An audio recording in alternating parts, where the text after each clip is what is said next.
Today, we're diving into a legal case that's often misunderstood and sensationalized: the McDonald's hot coffee lawsuit.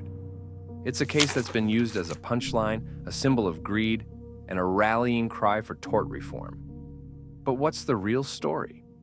You've probably heard the simplified version: a woman spills coffee on herself, sues McDonald's, and walks away with millions. But as with most things, the truth is far more complex. Let's take a closer look and separate fact from fiction. McDonald's and the hot coffee lawsuit. Separating fact from fiction. 1. What really happened? August 1994, and others. Each date is accompanied by brief descriptions of what occurred. Let's begin with the basics. The year was 1992. Stella Liebeck, a 79-year-old woman from Albuquerque, New Mexico, was in a McDonald's drive-thru with her grandson. After receiving her coffee, she wasn't driving. She was sitting in the passenger seat of a parked car. As she attempted to add cream and sugar, the unthinkable happened. The coffee cup tipped over, spilling its scalding contents onto her lap. A detailed reenactment of the spill, with steam visibly rising from the coffee. The camera zooms in on Stella's expression of pain and shock. But this wasn't just a minor mishap. Stella's injuries were far more severe than one might expect from a typical coffee spill. She suffered third-degree burns on over 16% of her body, including her thighs, groin, and buttocks. These burns were so severe that they penetrated the skin layers, causing permanent tissue damage.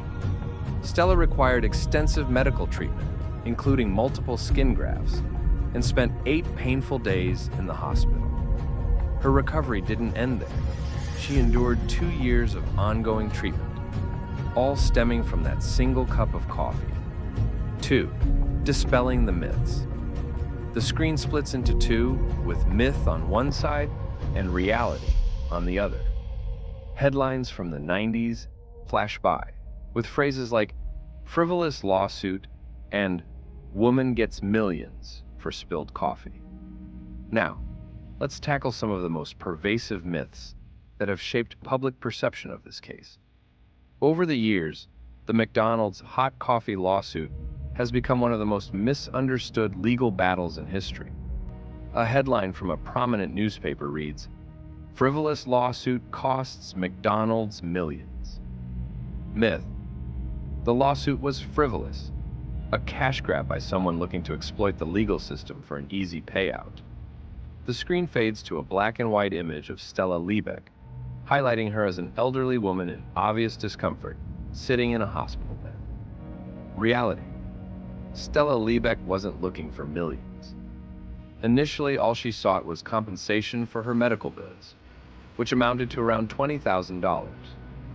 She approached McDonald's with a reasonable request to cover these expenses, but the corporation responded with an offer of just $800. This dismissive response is what led Stella to consider legal action. Not greed, but the need to cover her extensive medical costs and the desire for accountability. 3. The coffee temperature. More than just hot.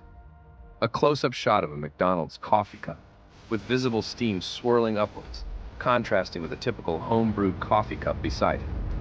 Myth: the coffee was just regular, hot coffee. Any coffee could have caused the same injuries, right? A digital thermometer reading 180 degrees Fahrenheit appears next to the McDonald's coffee cup, while another reading 140 degrees Fahrenheit appears next to the home-brewed coffee. At the time, McDonald's served its coffee at a dangerously high temperature, between 180 and 190 degrees Fahrenheit, 82 to 88 degrees Celsius. This is far hotter than the average home-brewed coffee, which is typically served at around 140 degrees Fahrenheit or 60 degrees Celsius. The difference might seem minor, but it's crucial. Coffee served at 180 degrees Fahrenheit can cause third-degree burns in as little as 3 seconds. This isn't just hot, it's dangerously hot. Internal McDonald's documents are shown, revealing the company's awareness of the risks, alongside a list of over 700 reported burn cases. In fact, McDonald's was well aware of the risk. Internal documents uncovered during the trial revealed that the company had received over 700 reports of burns from their coffee, yet they chose to maintain the same serving temperature. This wasn't just an isolated incident, it was part of a larger pattern of neglect. Stella's injuries were a direct result of this corporate decision to prioritize profits over consumer safety. 4. The legal battle.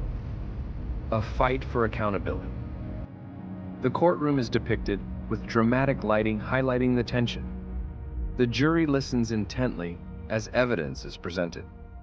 When Stella Liebeck's case went to trial, it became clear that this wasn't a simple matter of personal responsibility. The jury was presented with evidence that McDonald's had consistently ignored the dangers of serving coffee at such high temperatures. They heard testimony about the severity of Stella's injuries and McDonald's failure to address similar complaints in the past. The jury's decision is shown, with the scales of justice balancing a large sum of money. After hearing all the evidence, the jury awarded Stella $200,000 in compensatory damages for her injuries and suffering. This amount was later reduced to $160,000 because Stella was found to be 20% at fault for the accident. However, the jury didn't stop there. They also awarded $2.7 million in punitive damages, a figure derived from just 2 days of McDonald's coffee sales, that their conduct was unacceptable, and that corporations must be held accountable for their actions. 5. Impact and legacy. A case that changed everything. News reports and legal experts discuss the case's impact, with clips of talking heads and legal analysts dissecting the case's implications. The McDonald's hot coffee case quickly became a symbol in the debate over tort reform and the supposed epidemic of frivolous lawsuits. But it's vital to recognize that this case wasn't about a clumsy spill. It was about corporate responsibility and the lengths to which companies will go to protect their profits at the expense of consumer safety. A McDonald's coffee cup with a prominent warning label is shown, alongside images of other companies making similar changes. In the wake of the lawsuit, many companies, including McDonald's, were forced to reevaluate their practices. Warning labels on hot beverages became more prominent, and serving temperatures were adjusted to safer levels. The case set a legal precedent, reinforcing the importance of consumer protection and the need for corporations to take responsibility for the safety of their products. Footage of the consumer safety advocates referencing the case in discussions about corporate accountability. The legacy of the McDonald's hot coffee case extends far beyond the courtroom. It became a touchstone for discussions about consumer rights, corporate negligence, and the role of the legal system in holding powerful entities accountable. It's a case that continues to resonate, reminding us that even a seemingly small incident can spark significant change. The host appears on screen, speaking directly to the audience with a serious yet engaging tone. So, the next time someone mentions the McDonald's hot coffee lawsuit as a joke or an example of litigation gone wild, you'll know the real story. It's not just about a spilled cup of coffee. It's about justice, accountability, and the fight for consumer safety. The screen transitions to a final call to action.